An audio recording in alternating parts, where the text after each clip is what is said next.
Halo pemirsa, apa kabar Anda hari ini? Senang sekali Sarah dan Madlias dapat kembali menemani Anda dalam sebuah program talkshow inspiratif. Ini dia Bincang Sehati.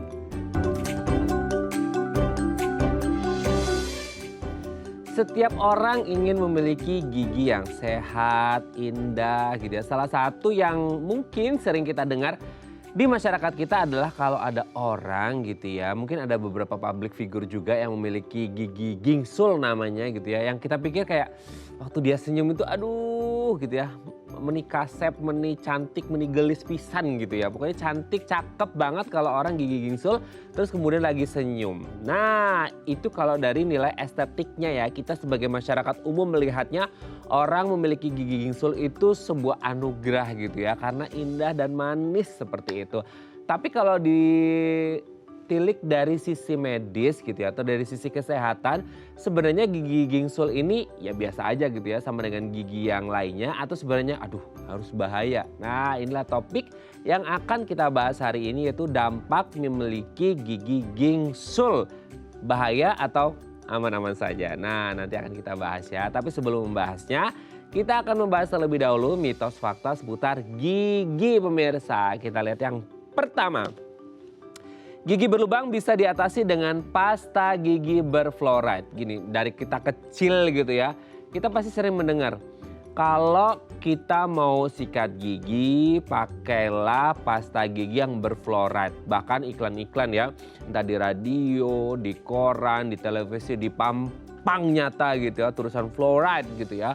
Pasta gigi ini mengandung fluoride. Nah katanya gigi berlubang, masalah gigi ini ya, itu katanya bisa diatasi dengan menggunakan pasta gigi berfluoride. Nah kabarnya ini ya, ini nggak tahu, ini aplikatif beneran atau beberapa orang trial gitu ya, mencoba-coba dengan memasukkan gini, ini ambil pasta giginya terus kemudian dimasukkan di lubang gigi berlubangnya. Katanya rasa adem, enak, mengurangi nyerinya gitu ya, nggak cukup biasa kalau gigi berlubang kan aduh tuh kambuh tuh aduh nyut banget gitu ya. Nah ada orang-orang yang memasukkan pasta giginya ke dalam gigi berlubangnya. Well ini mengatasi untuk kedepannya jangka panjang atau hanya untuk sementara, nanti akan kita bahas ya. Oke kita lanjut yang kedua. Air garam untuk pertolongan pertama sakit gigi. Tidak ada yang mau sakit gigi ya. Kalau milih sakit gigi sama sakit hati, nggak milih dua-duanya. Gitu ya. Tapi kalau milih ngomongin sakit gigi gitu ya, pertolongan pertama kalau kita lagi aduh sakit gigi ya, kalau lagi muncul itu luar biasa sakitnya, sangat menyiksa. Nah katanya bisa dilakukan dengan air garam. Kita kumur-kumur pakai air garam, kita juga nggak ngerti ya, personally aku juga nggak ngerti maksudnya ada kandungan apa di air garam yang bikin orang-orang percaya bahwa sakit gigi itu bisa diatasi pertama ya, pertolongan pertama dengan berkumur dengan menggunakan air garam. Nanti kita akan bahas ke dokternya ya, apakah memang ada manfaat ketika kita lagi sakit gigi dan berkumur dengan menggunakan air garam. Oke kita lanjut yang ketiga pemirsa. Obat kumur beralkohol baik untuk obati sakit gigi. Kalau tadi di pertolongan pertama menggunakan air garam untuk pertolongan pertama sakit gigi. Nah selanjutnya adalah obat berkumur beralkohol. Nah gini, kita kan selama ini mengenal obat berkumur itu dilakukan atau dipakai gitu ya, dikumur setelah kita sikat gigi, entah itu dental flossing, kemudian berkumur dan lain sebagainya. Tapi ada juga yang bilang ternyata tidak hanya sebatas untuk maintenance daily kita ya gitu ya, untuk harian kita gitu, tapi juga bisa untuk mengobati sakit gigi. Wah, apakah ada manfaatnya sih obat berkumur ini atau sebenarnya pas kebetulan aja kali, jadi pas sembuh gitu ya, pas lagi berkumur. Oke, kita lanjut yang keempat pemirsa. Sakit gigi bisa sembuh dengan sendirinya. Wah, ini kalau beneran terjadi, beneran fakta ya pemirsa ya. Ini kayaknya banyak orang yang senang ya. Tapi pertanyaannya gini, sembuhnya sembuh sendiri sih. Tapi berapa lama gitu ya? Oh 3 hari, aduh nggak tahan ya. Kita 1 jam aja sakit gigi itu sangat luar biasa. Nanti kita akan tanyakan ke dokternya, apa betul gitu ya sakit gigi ini bisa sembuh dengan sendirinya atau nggak bisa dong gitu. Tetap harus diobati, entah dengan cara apa tetap harus diobati. Karena yang namanya sakit gigi ya, meskipun katanya bisa sembuh dengan sendirinya, tapi percayalah Anda tidak akan pernah mau mengalami semenit pun mengalami sakit gigi karena sakitnya sangat luar biasa ya. Oke kita lanjut yang terakhir, yang kelima pemirsa. Berbagi sikat gigi bisa tularkan sakit gigi. Ini sebelum kita bahas menularkannya, memang masih ada orang yang berbagi sikat gigi pemirsa. Kok agak menyeramkan ya, tapi di luar masih ada atau enggak. Nanti kita juga akan bahas ini mitos atau fakta gitu ya. Kalau orang berbagi sikat gigi, nggak kebayang sebenarnya ya. Berbagi sikat gigi ini bisa menularkan sakit gigi. Apakah ini bisa berpengaruh pada misal nih si A sikat gigi pakai A gitu ya. Mengalami sakit gigi gitu ya, gigi berlubang atau yang lain sebagainya. Terus dipakai sama si B. Ya nggak ngerti karena memang tukeran pakai atau si B nggak nyadar karena mungkin sikat giginya sama bentuknya, ukurannya, warnanya gitu ya. Akhirnya ketukar, kepake gitu dan akhirnya katanya B bisa tertular juga sakit gigi yang dialami oleh si A. Nggak ada yang ngerti, nanti akan kita jawab di segmen selanjutnya. Tetap bersama kami di Bincang Sehati.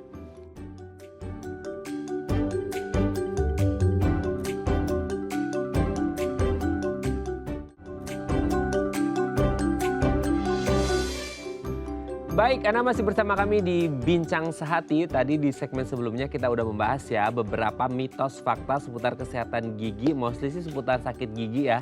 Ada poin-poin yang kayaknya nggak make sense ya orang tukeran sikat gigi. Tapi nggak ngerti ya di luar sana apakah masih terjadi atau enggak. Oke, untuk membahasnya telah tersambung bersama kami di sambungan Zoom dengan Dr. Gigi Mega Kusaladewi SPKG, spesialis konservasi gigi dari Rumah Sakit IMC Cikarang. Selamat pagi Dr. Mega, apa kabar dok? Ya, selamat pagi Mas Raden. Alhamdulillah kabar baik. Alhamdulillah kabar baik ya dok ya. Kita ketemu lagi seputar gigi-gigian. Itu ada lagunya dulu ya dok ya, bukan ya. Oke dok, kita akan membahas mitos fakta seputar gigi sebelum kita ngomongin tema kita hari ini seputar gigi gingsul nih dok. Kita bahas ya mitos fakta yang pertama adalah gigi berlubang bisa diatasi dengan pasta gigi berfluoride. Pokoknya ini udah template banget dok dari zaman kita kecil. Pokoknya kalau pakai pasta gigi harus yang berfluoride gitu ya. Nah, salah satu manfaatnya katanya bisa untuk mengatasi gigi berlubang. Ada yang juga aplikasinya adalah dengan mengoleskan si pasta giginya di lubang si giginya yang berlubang ini. Dan katanya feeling release gitu ya. Enak banget, nyaman, bisa mengurangi nyut-nyutannya. Itu benar nggak sih dok sebenarnya? Oke, tadi kan dikatakan pertanyaannya gigi berlubang bisa diatasi dengan pasta gigi berfluoride ya Mas ya. Nah, di sini yang bisa diatasi apanya dulu nih? Kalau kalau untuk lubangnya sendiri itu tidak bisa. Jadi pasta gigi ini sifatnya lebih ke tindakan pencegahan. Jadi mineral fluoride itu merupakan mineral aktif, memang ada di gigi dan tulang kita. Secara alami sudah ada, kemudian karena pemakaian atau pemeliharaan yang tidak baik, kemudian terjadi pelarutan mineral gigi. Nah, itu memang pasta gigi itu membantu untuk sedikit-sedikit meremineralisasi, jadi di mineral dia dikembalikan, remineralisasi supaya tidak menjadi lebih parah atau yang belum terjadi lubang supaya tidak menjadi lubang. Tapi kalau sudah terjadi kerusakan jaringan gigi, itu tidak bisa serta-merta dikembalikan atau diregenerasi dengan pemakaian pasta gigi. Cuman kalau yang diatasi rasa nyerinya tadi Mas, atau biasanya gigi sensitif ya, itu memang bisa tuh Mas, nggak salah dengan aplikasi seperti itu, tapi itu saya sebutnya pertolongan pertama lah ya, darurat. Jadi sifatnya hanya sementara. Setelah itu pasien harus ke dokter gigi untuk diberikan treatment yang benar-benar mengatasi kerusakan jaringan keras gigi tersebut. Kurang lebih gitu Mas. Jadi mitos mungkin mitos ya. Hanya untuk bantu-bantu di awal pemirsa. Tapi kalau untuk penyelesaian secara lebih maksimal, segera datang ke dokter gigi untuk mengatasi gigi berlubang Anda ya. Oke, jadi pasta gigi berfluoride-nya takutnya ketelan ya. Karena kebanyakan tuh ngasih di lubang ya. Oke, kita lanjut yang kedua dok. Air garam untuk pertolongan pertama sakit gigi. Nah ini juga banyak dok yang melakukan ini gitu ya. Nggak ngerti sih maksudnya dampaknya beneran ada atau enggak. Tapi banyak yang bilang it works gitu ya, itu berhasil gitu ya. Nggak ngerti itu pas kebetulan atau sugesti juga atau memang ada beneran manfaat dari air garam dok? Oke, jadi air garam sendiri dia itu memang udah dari zaman nenek moyang kita dulu nih Mas, dari zaman dulu kita jadi bisa sebut juga dia desinfektan alami gitu ya. Jadi garam ini memang punya sifat satu dia membantu menyerap molekul air yang di jaringan kita yang dibutuhkan bakteri itu untuk hidup. Jadi dengan diserap airnya, produktivitas bakteri menurun, otomatis perkembangbiakan bakteri menurun. Jadi bakteri nggak berkembang biak terlalu banyak, sehingga dia meredakan peradangan di area tersebut. Itu yang pertama. Kemudian yang kedua, garam ini sifatnya juga basa, Mas. Sementara bakteri, terutama di rongga mulut kita itu untuk hidup dia membutuhkan lingkungan yang asam. Jadi ketika kita aplikasikan larutan air garam gitu ya, kita buat kumur-kumur, suasana menjadi basah, itu juga menurunkan perkembangbiakan bakteri sehingga keradangan dapat diturunkan atau diredakan. Tapi ya itu tadi sesuai pertanyaannya, dia sifatnya sebagai pertolongan pertama saja. Nah setelah itu kembali harus ke dokter gigi untuk dilihat apa penyebabnya dan diatasi masalahnya. Karena nggak Seperti mau itu. berulang-ulang terus kan ya dok ya, pasti ingin secara Iya, total betul. disembuhkan ya. Oke, kalau barusan adalah air garam untuk pertolongan pertama, selanjutnya adalah obat kumur beralkohol juga katanya untuk sakit gigi bisa ampuh juga tuh dok, gimana tuh? Oke. Alkohol dalam kandungan obat kumur tuh memang beberapa dipakai lebih untuk menghadirkan sensasi rasa segar, fresh gitu Mas. Jadi biasanya untuk mengatasi bau mulut. Tetapi sesuai namanya ya, obat kumur gitu. Jadi namanya obat itu tidak dipakai terus-menerus gitu. Jadi begitu masalahnya udah selesai ya sudah, penggunaannya dihentikan. Dan apalagi yang mengandung alkohol itu sebenarnya atau yang kandungan utamanya alkohol ya, itu tidak terlalu direkomendasikan karena juga menimbulkan lingkungan rongga mulut menjadi lebih kering, Mas.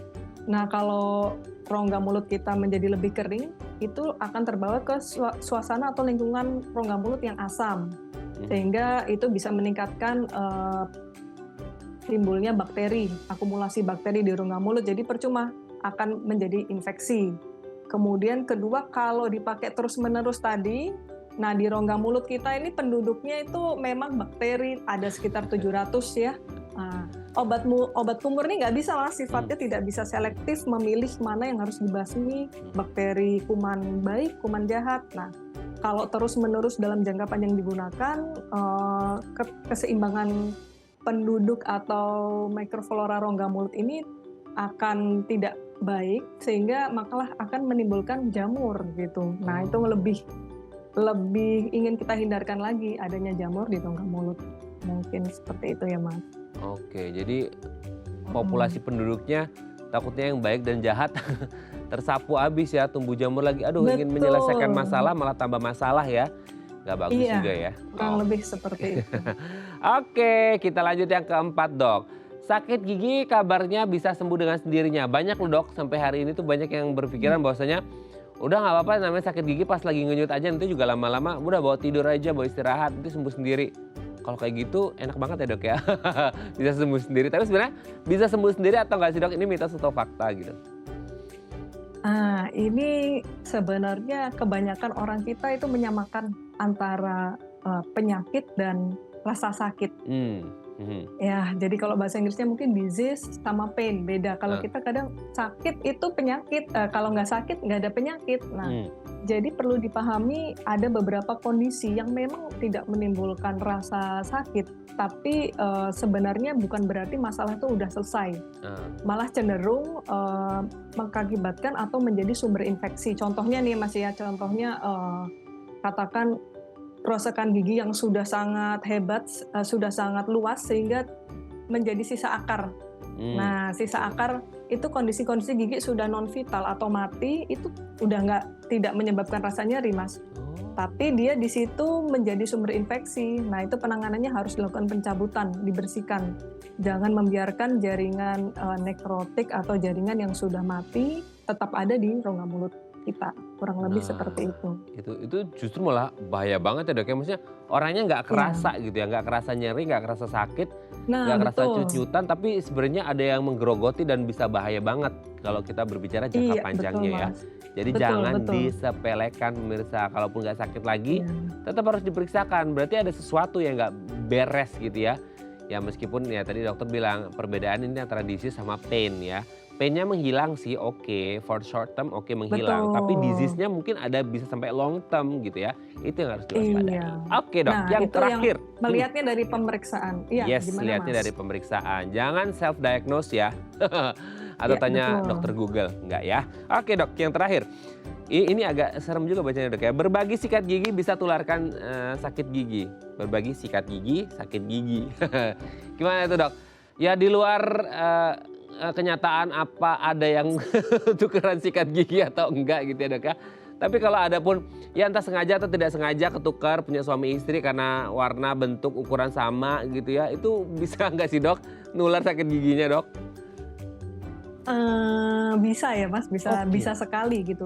Intinya resiko penularan akan semakin meningkat dengan kita berbagi sesuatu, sikat gigi terutama itu kan personal use ya, Hmm. kita masukkan ke rongga mulut kita dan yang perlu catatan tadi, kita perlu ingat kita tidak, semua orang itu punya kondisi rongga mulut yang sama. Hmm.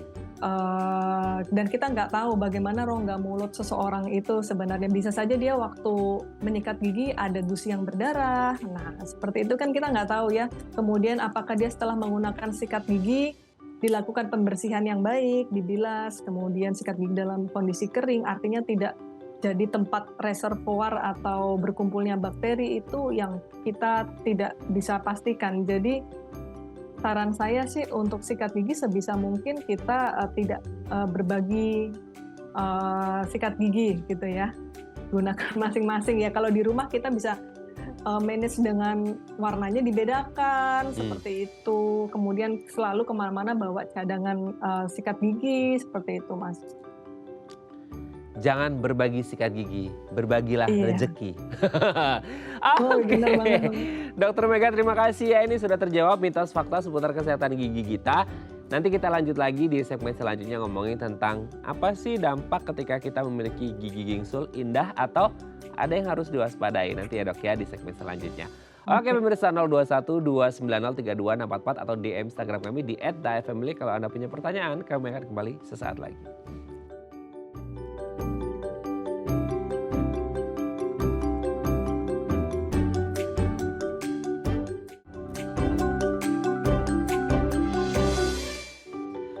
Baik, Anda masih bersama kami di Bincang Sehati. Kita masih membahas sama kita hari ini ya. Banyak orang berpikir, aduh menikah pisah menete, meniglis pisah menete gitu ya. Apalagi kalau lagi senyum orang punya gigi gingsul. Itu bahasa Jerman ya pemirsa ya. Kalau nggak ngerti ada subtitlenya nanti ya.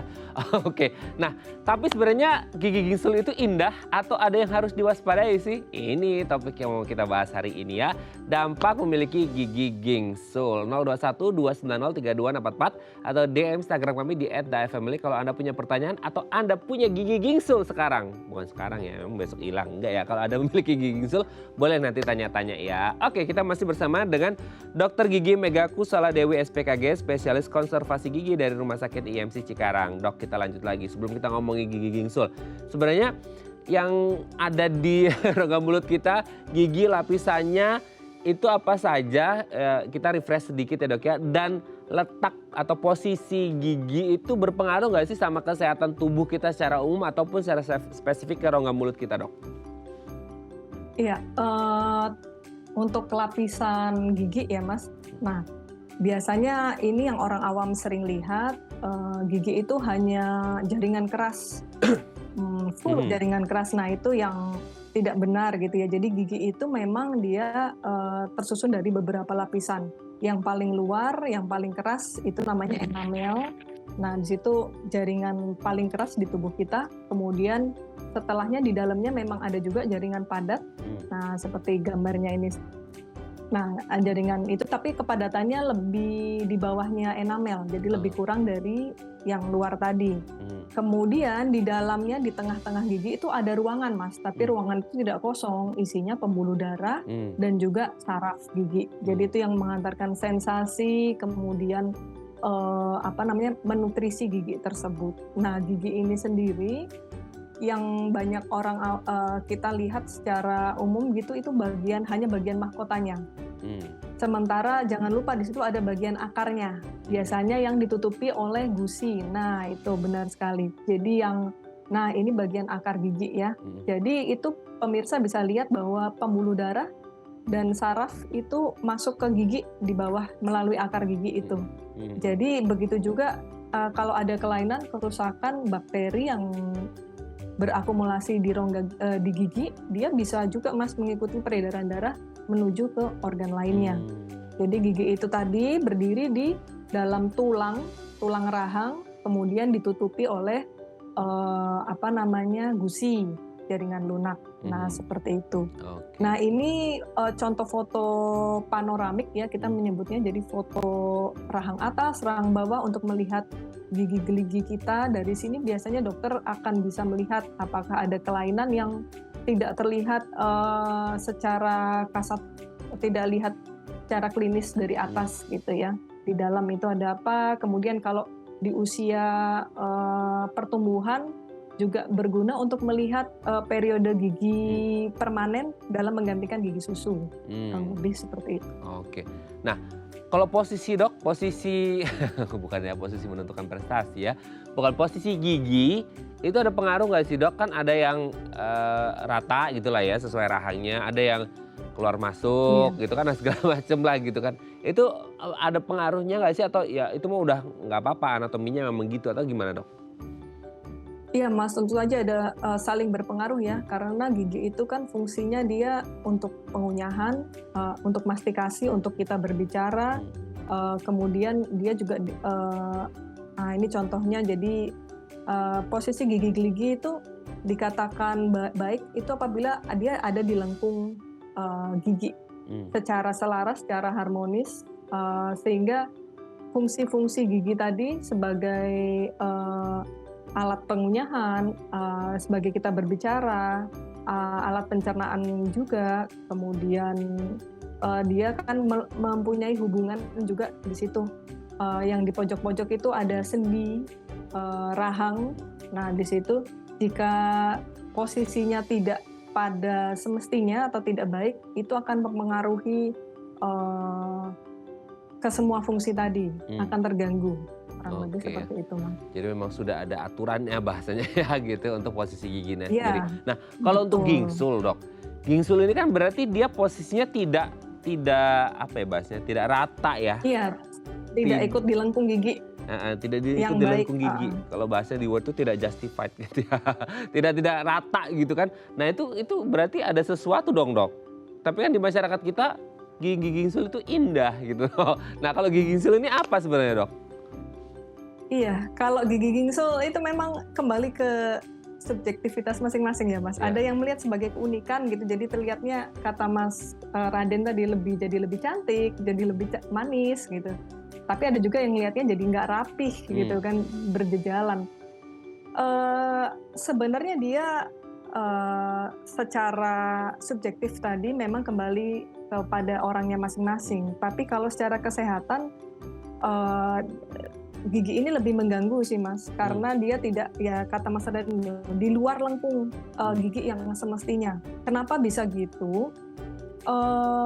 Karena pada umumnya, jadi itu kan gigi permanen ya, pada umumnya sih paling banyak terjadi di gigi taring rahang atas. Nah itu contohnya karena dia itu paling terakhir tumbuh, jadi gigi kita kan diawali dari gigi susu, kemudian berganti menjadi gigi permanen. Nah, pada beberapa anak pada saat proses pergantian itu ada yang tanggalnya lebih dulu daripada waktu seharusnya. Jadi benih permanennya ini masih jauh, giginya yang gigi susunya udah tanggal, Mas. Jadi dia nggak menjaga ruangan untuk si gigi permanen tumbuh. Jadi ketika gigi permanen tumbuh ini ruangannya sudah sudah penuh, akhirnya dia tumbuh, dia pasti harus keluar. Akhirnya dia tumbuh bisa di luar, bisa juga di dalam. Artinya kalau di atas tuh di arah langit-langit, kalau di dalam tuh di arah dasar mulut. Nah, kurang lebih seperti itu. Jadi itu awalnya gigi gingsul bisa ada. Oke. Nah, kalau kita berbicara manfaat ya, kalau nilai estetik itu udah subjektif ya. Tadi udah dibahas sama dokter Mega gitu. Itu subjektif dan kita nggak bisa ambil pukul rata karena ini subjektivitas orang-orang akan berbeda gitu. Tapi kalau dari sisi medis berarti gigi gingsul ini memang benar-benar nggak ada manfaatnya karena di luar jalur atau ada manfaatnya atau apa sih dok? Atau memang nggak ada gitu? Iya, jadi secara medis atau secara kesehatan untuk gigi gingsul ini sebenarnya tidak ada manfaatnya. Jadi disarankan memang harus dilakukan perawatan. Kenapa? Ya tadi tuh Mas, posisi yang nggak benar itu mempengaruhi semua fungsi geli gigi kita. Jadi gigi yang dia di luar lengkung itu makan bisa ada beberapa ekstrim gitu, aktivitas kita mengunyah berbicara jadi terganggu.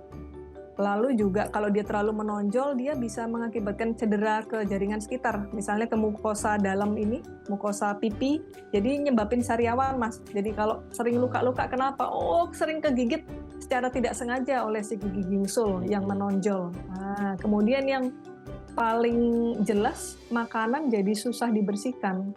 Gigi gingsul tuh kan ada juga dia intinya menumpuk ya, berjejalan gitu. Jadi dia overlap dengan permukaan gigi lainnya. Nah, ada permukaan-permukaan jadi susah. Makanan lebih sering tersangkut di sana, untuk pembersihannya pun menjadi susah, dan untuk merawat menambalnya pun tidak mudah gitu ya di area-area tersebut. Jadi secara kesehatan sih pada kenyataannya gigi gingsul ini ya gigi berjejalan gitu Mas. Harus dilakukan perawatan. Oke, gigi Seperti berjejalan harus dilakukan perawatan gitu ya. Yang menarik perhatianku sebenarnya dok, ketika ada orang gigi gingsul, ini no offense ya, maksudnya ini benar-benar pertanyaan mewakili masyarakat mungkin atau personally ke aku. Kita kalau habis makan aja, kalau ada ketinggalan kotoran di sela-sela gigi itu kan kerasa nyangkut gitu ya dok ya, sama permukaan mulut kita. Apalagi kalau gigi gingsul yang memang dia menonjol kan gitu. Nanti mungkin ini kita akan tanyakan di segmen selanjutnya ya dok ya. Yang dirasain sama yang punya gigi gingsul itu nyaman atau nggak nyaman sih sebenarnya. Nanti akan kita bahas di segmen selanjutnya. Oke pemirsa, 021 290 3244 atau DM Instagram kami di @daafamily. Kalau Anda punya pertanyaan, kami akan kembali sesaat lagi.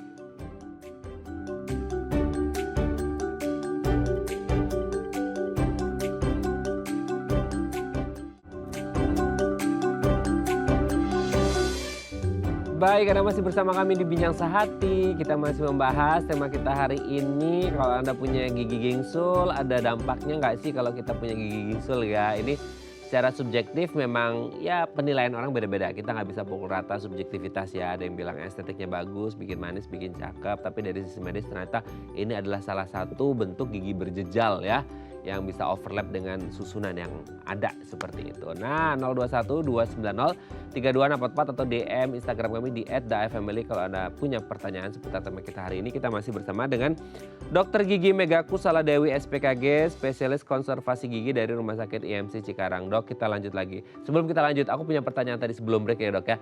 Itu kan kalau kita makan ada kotoran kan pasti kerasa ngeganjel gitu ya. Nah kalau untuk gigi gingsul gitu ya, itu kan lebih dari kotoran ya dok ya, gedenya gitu. Pasti kerasa banget. Itu maksudnya orang dengan gigi gingsul itu nyaman atau nggak nyaman sih? Atau karena awalnya nggak nyaman ya mungkin kan, tapi karena udah terbiasa ya udah nyaman-nyaman aja gitu. Iya. Ya itu sebenarnya ditanyakan ke orang Subjektivitas yang lagi ya dok. Iya. Cuman pada dasarnya saya pikir akan tidak nyaman sih. Intinya kalau kita mau punya gigi seperti itu tetap di situ tanpa ada keluhan, rasa nyeri atau apa, artinya harus bersih. Artinya kita harus melakukan effort pembersihan tuh lebih Mas. Jadi harus lebih dari itu. Jadi sikat gigi rutin, lalu yang kedua dental floss ya dengan benang gigi. Nah, itu juga bisa membantu. Kemudian juga harus rutin ke dokter gigi dan sebagainya. Intinya pembersihan maksimal yang ingin kita kejar. Oke, dok, kalau kita berbicara kemunculan dari gigi gingsul ini sendiri, maksudnya dari kapan sih maksudnya gigi gingsul ini ada? Maksudnya apakah benar-benar dari pertama kali anak kecil tumbuh gigi udah ada bakat gingsulnya, udah mulai tumbuh, atau seiring berjalannya usia atau umur? Awalnya sih waktu kecil nggak ada gigi gingsulnya, tiba-tiba kok gede muncul gingsul gitu dok. Nah itu bisa terjadi pada dua kondisi ini atau memang dari kecil atau bisa saja tumbuh kapan saja gitu? Yang secara paling besar kejadiannya sih memang pada saat usia pertumbuhan, jadi usia gigi permanen terakhir tumbuh gitu ya Mas. Kenapa? Jadi kita memang disarankan melakukan monitoring itu sejak dini. Jadi pada anak-anak itu sebenarnya ke dokter gigi jangan menunggu ketika ada keluhan rasa nyeri atau keluhan yang lain ingin dicabut, tapi justru dari awal. Jadi dokter itu bisa memperkirakan bahwa ini ada misalnya benihnya memang dia di luar lengkung. Nah itu ada kondisi-kondisi sejak lahir seperti itu. Tapi yang banyak terjadi adalah yaitu tadi, jadi pada gigi-gigi yang memang periodenya itu agak nanti gitu tumbuhnya, sementara ruangan yang harusnya buat dia sudah habis. Jadi ruangan sudah dimakan oleh gigi-gigi yang bermigrasi, berpindah karena gigi tanggal terlalu dini. Jadi intinya gigi itu ada gigitannya ya Mas, oklusi. Ketika satu gigi dia tanggal atau tercabutnya ini bisa karena memang indikasi pencabutan, katakan seperti itu, bisa juga karena kerusakannya sudah terlanjur terlalu parah. Nah kalau kita skip di situ kan menimbulkan infeksi. Nah jadi kadang sebelum waktunya tanggal ini gigi susu harus sudah dicabut gitu. Nah itu ruang gigi sementara gigi-gigi itu punya kecenderungan bergerak ke ruangan yang ada. Jadi kalau di depannya ada, dia akan bermigrasi ke depan. Pun begitu jika gigi bawah nih Mas, tidak ada dalam waktu lama, gigi atas juga bisa agak turun seperti itu karena tidak ada antagonisnya. Nah pergerakan gigi-gigi ini yang memakan tempat yang seharusnya dihuni oleh gigi permanen yang dimaksudkan karena tidak ada gigi ini waktu keluar dia keluar jalur akhirnya. Gitu. Oke, nah jadi terjadinya seperti itu. Tapi penyebab dia bisa keluar jalur itu sendiri setiap orang bisa berbeda-beda nggak sih dok? Maksudnya apakah karena kan tadi paling banyak dominan kasusnya adalah pada masa pertumbuhan ya, maksudnya anak-anak pertama kali pertumbuhan. Nah mungkin apakah terpengaruh dari gaya makannya gitu kan ada sehingga akhirnya mungkin rahangnya karena masih kecil masih belum terlalu firm kuat banget gitu atau gimana dok? Kalau gigi gingsul sih rata-rata tidak seperti itu sih Mas, lebih karena pencabutan atau gigi tanggal sebelum waktunya. Rata-rata seperti itu. Tapi kalau kebiasaan yang buruk itu memang dia menimbulkan masalah lain. Contohnya seperti kebiasaan anak menghisap jempol. Nah itu bisa mengakibatkan dalam jangka waktu lama mengakibatkan gigi yang atas agak maju atau tonggos biasanya kita sebut. Kemudian kebiasaan seperti bernafas dengan mulut, Mas. Nah, bernafas dengan mulut itu juga jika dilakukan dalam terus-menerus itu rahang atas ini akan lebih terbuka gitu. Jadi nanti akan ke arah giginya bisa maju. Kemudian lengkung rahang atas menjadi menyempit seperti itu dan lain sebagainya.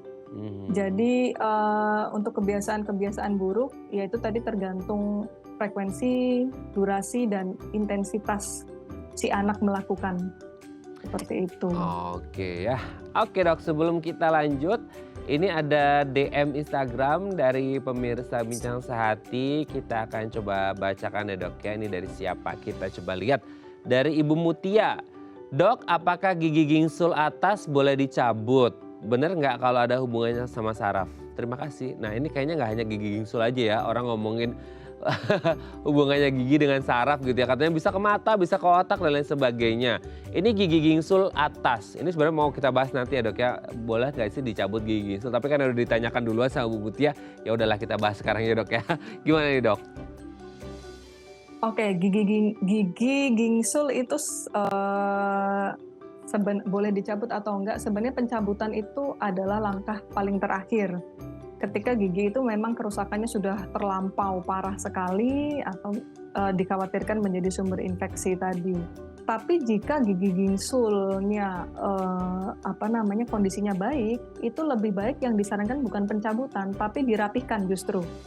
Jadi dibawa ke lengkung jalur dia yang benar, seperti itu.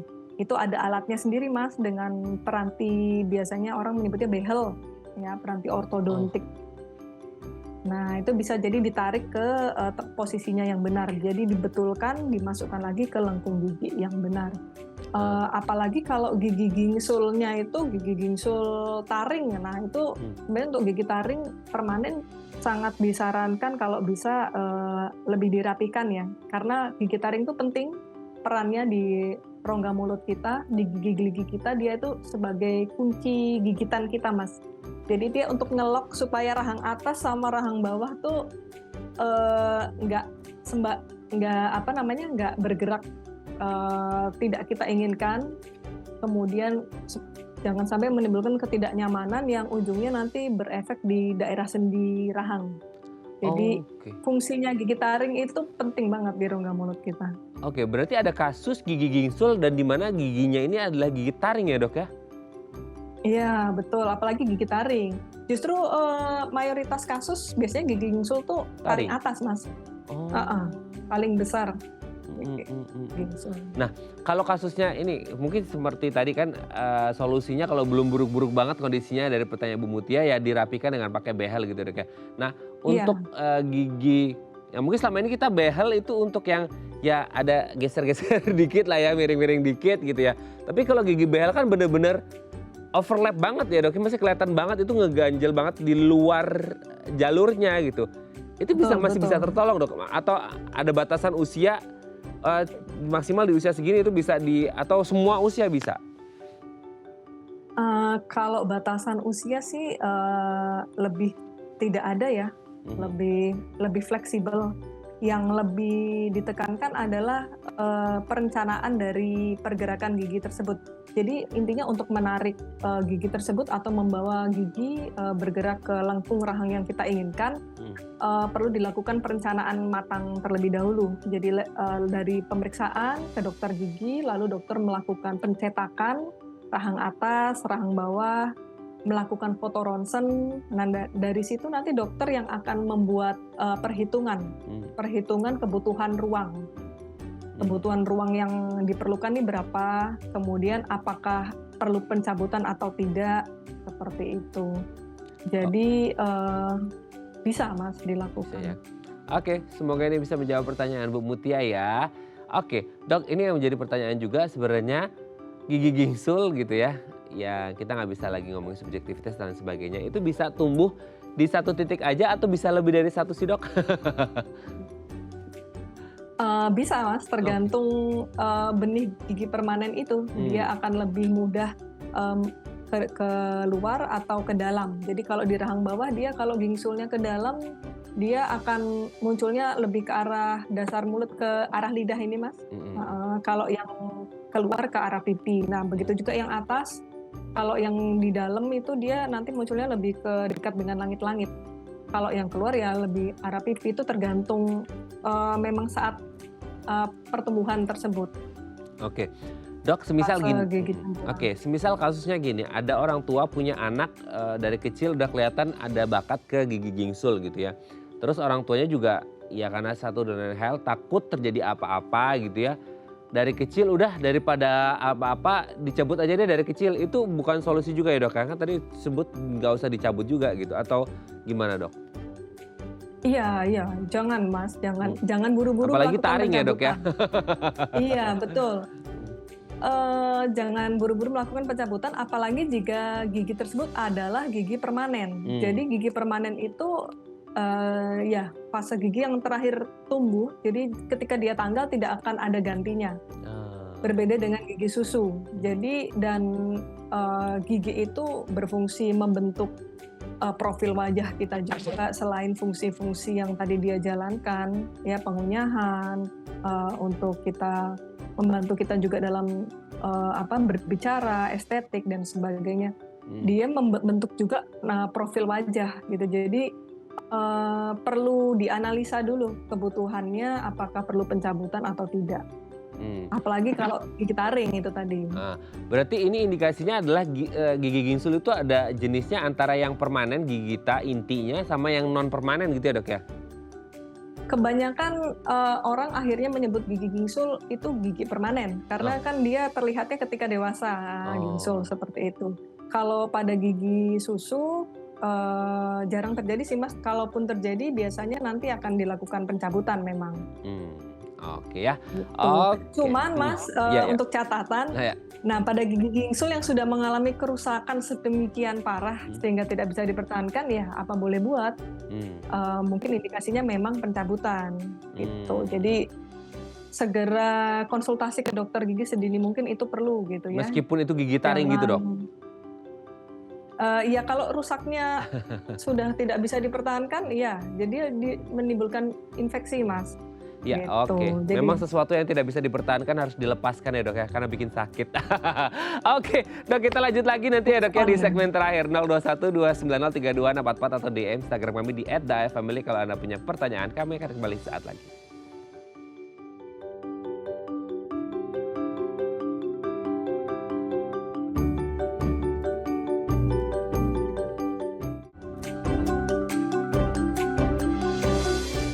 Baik, Anda masih bersama kami di Bincang Sehati. Kita masih membahas tema kita hari ini ya, dampak memiliki gigi gingsul itu gimana. Tadi udah dikupas tuntas lah ya sama Dokter Mega, apa saja sih penyebab gigi gingsul, kondisinya, apa yang harus dilakukan, mulai dari subjektivitas orang pokoknya semua udah dibahas tuntas ya sama dokternya. Nah, kita masih bersama dengan Dokter Gigi Mega Kusala Dewi SPKG, spesialis konservasi gigi dari Rumah Sakit IMC Cikarang.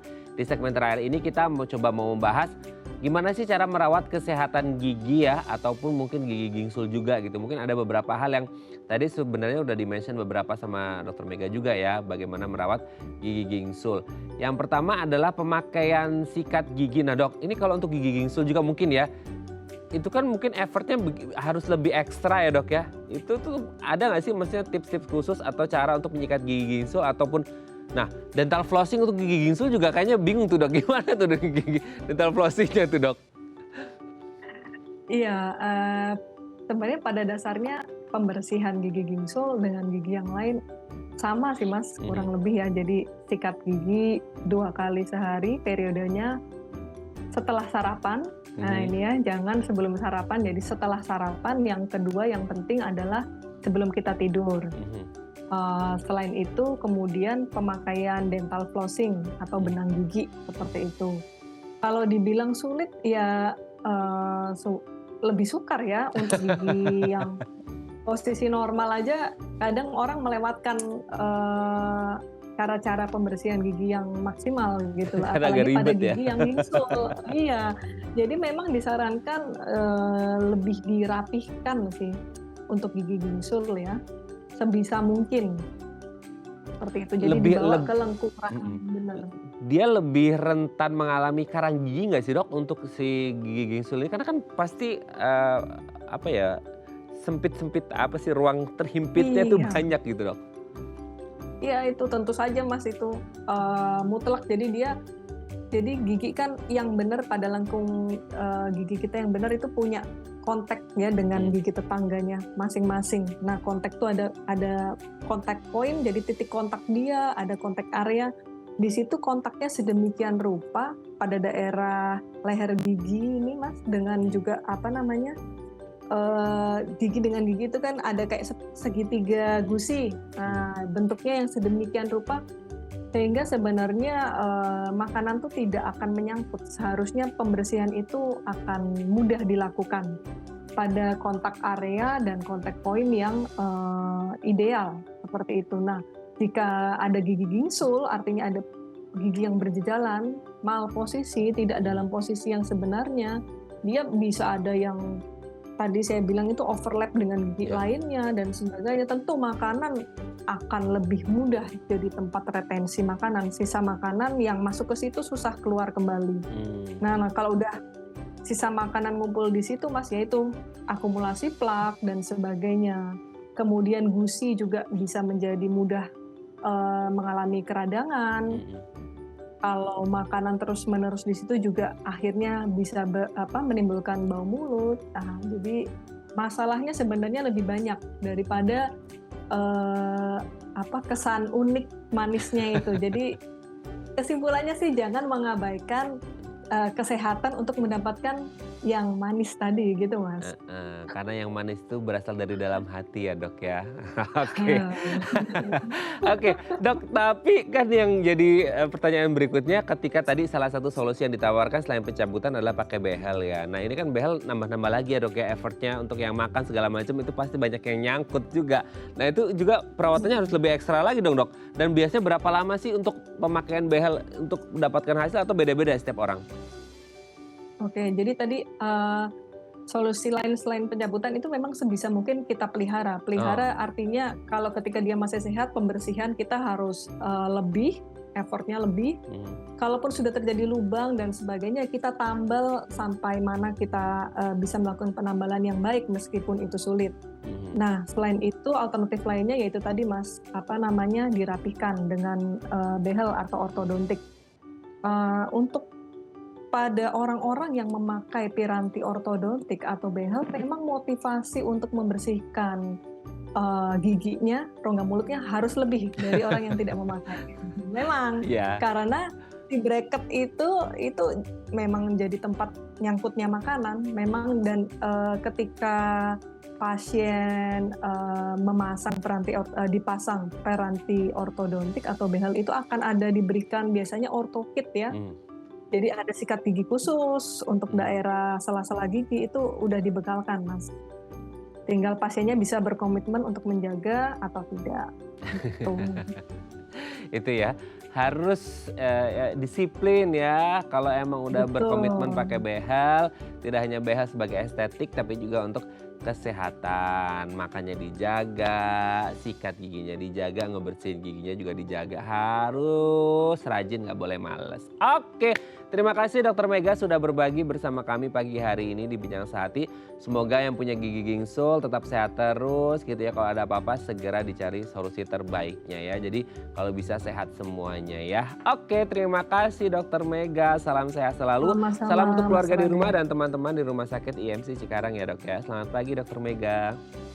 Selamat pagi Mas Rade dan Mbak Vivi.